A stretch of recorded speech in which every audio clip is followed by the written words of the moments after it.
it's such a thrill when you're not afraid, and you know what you want, and you know someone wants to take it from you. I mean, I've never thought that I'd be involved in something like this.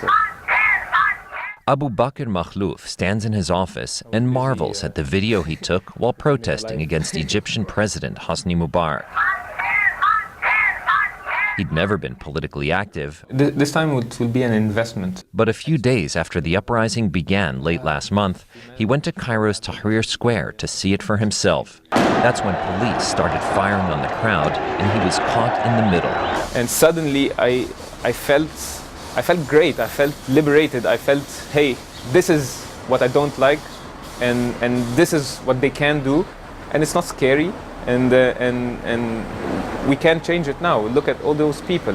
Later, Makhlouf was struck by a rock and carried to a makeshift hospital in Tahrir Square. And I had my stitches in 5 minutes, and it was so organized, it was inspiring. Yeah, the plan is to buy a house there. Like many young Egyptians, Makhlouf says he's fed up with the inefficiency and corruption that he says has led to Egypt's decline. His office is in Zamalek, a posh Cairo neighborhood that's all but lost its original grandeur. Many young people also say they feel they have no future under Egypt's elder statesmen, foremost among them their 82-year-old president. But they're battling a culture that requires deference to age. We still do respect our elders, but now we know the difference between respecting your elder and saying yes to something that is clearly wrong and bad. Bad to Makhlouf also means dirty streets, 24-hour traffic jams, and huge income disparities.